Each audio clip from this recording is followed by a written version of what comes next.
오늘은 부의 인문학을 읽고 관련 내용을 유튜브로 만들어 보았습니다. 먼저 첫 번째, 선진국에 투자할 것인가 후진국에 투자할 것인가입니다. 자, 선진국의 대표 주자인 미국은 아이디어가 풍부한 나라죠. 그리고 인프라가 잘 되어 있고 인재가 많은 나라입니다. 또한 자본이 많이 축적되어 있는 나라죠. 자, 그래서 미국은 기술, 인프라, 인재, 자본 요 네 가지가 잘 되어 있고요. 후진국은 많은 인구가 있고 또 값싼 노동력이 있습니다. 자, 그러면 어디에 투자할 것인가를 보도록 하겠습니다. 자, 자본과 노동력은 쓰면 쓸수록 그 가치가 떨어집니다.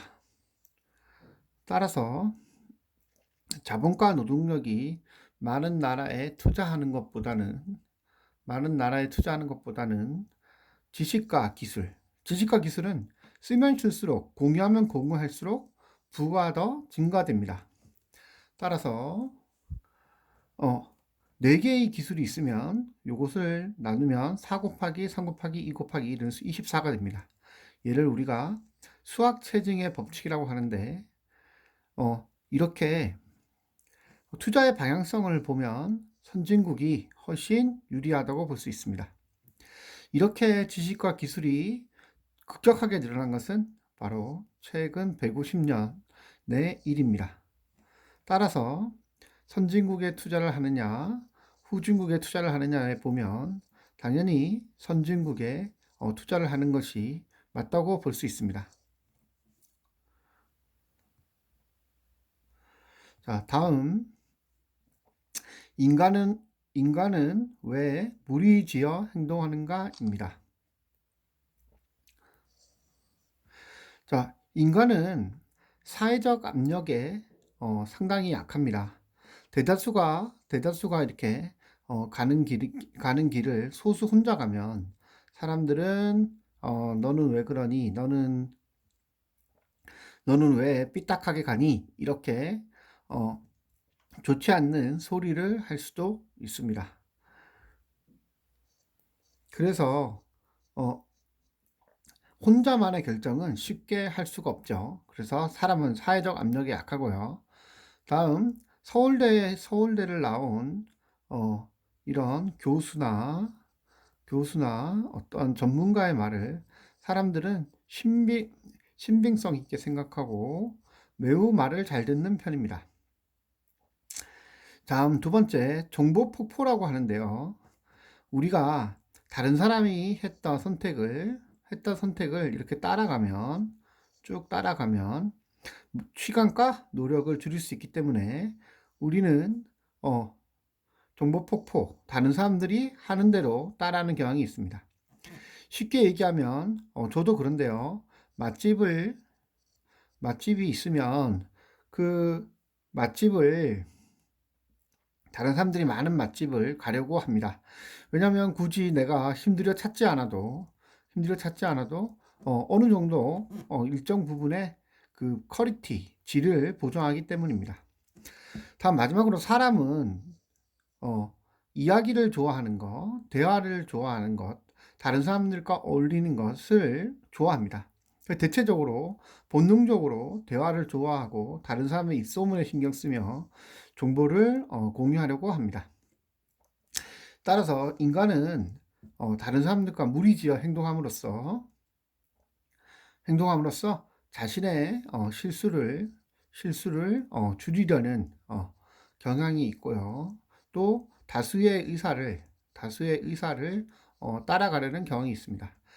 요것은 우리가 예전에 부족 국가였을 때도 족장의 의견을 따라한 것, 다음 현대에 들어와서도 우리 학교라는 제도에 의해서 자동적으로 위에 전문가. 다음 정보 폭포. 또 이렇게 입소문에 민감하게 되어 있습니다. 자, 다음 보도록 하겠습니다. 다음은 케인즈의 주식 투자 노하우입니다. 자, 케인즈는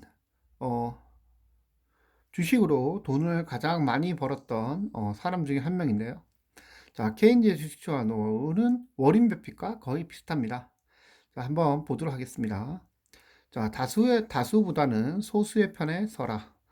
주식이 항상 이런 식으로 가죠. 이럴 때 요때 소수가 사고 요때 다수가 삽니다. 요때 소수, 요때 다수입니다. 마찬가지로 우리는 이 다수를 자꾸 따라가는 경향이 해. 이때 소수의 편에 서서 주식을 사는 것이 중요하다입니다.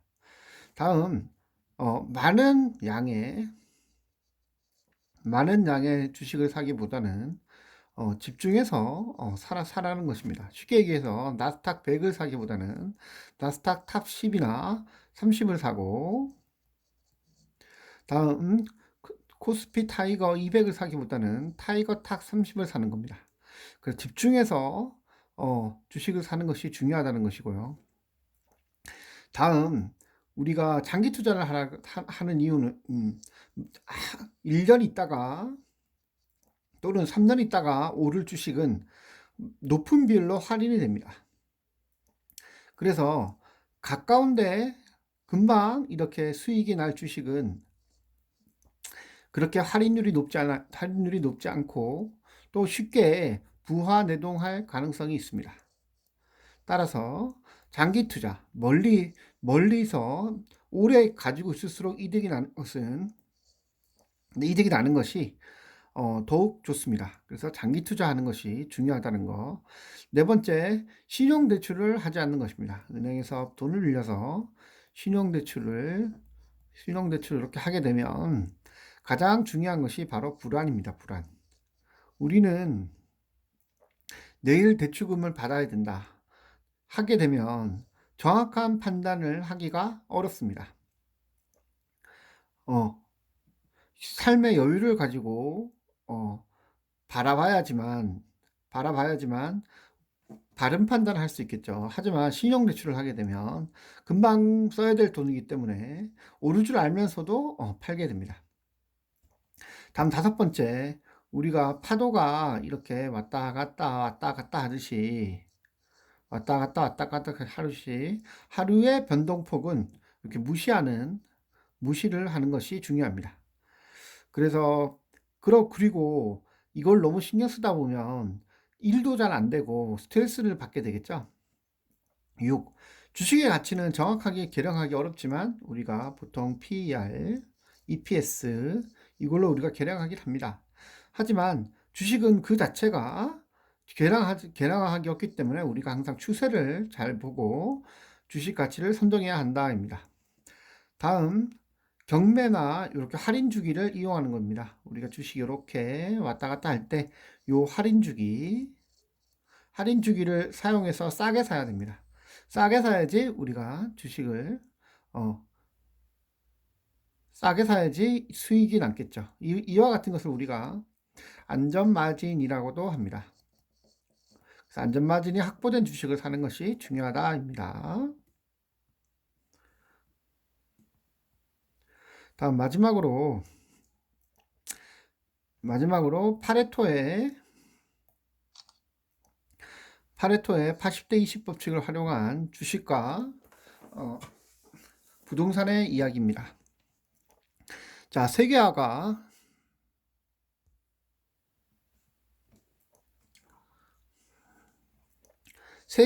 진행될수록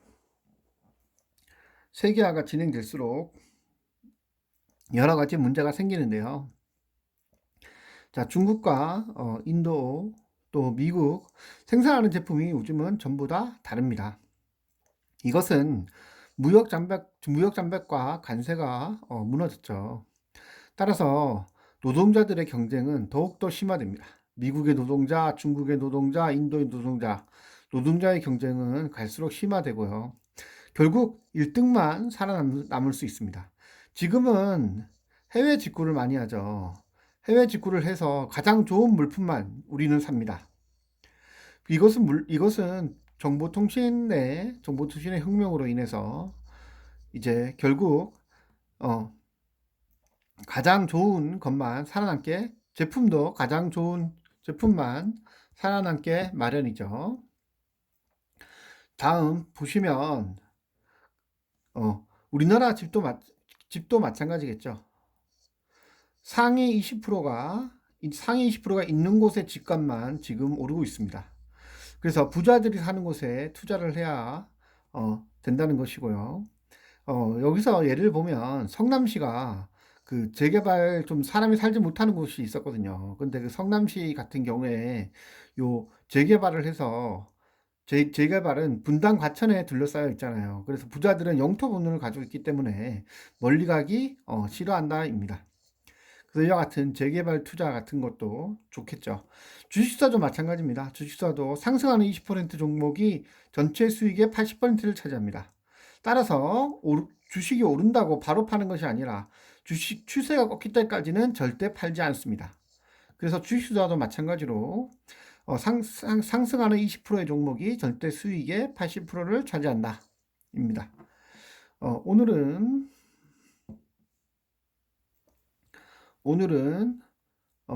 인간은 선진국에 투자해야 되는가 후진국에 투자해야 되는가, 두 번째 인간은 왜 무리지어 행동하는가, 세 번째 케인즈의 주식 투자의 원칙, 네 번째 파레토의 법칙을 통해 본 경제 원리에 대해서 알아보았습니다.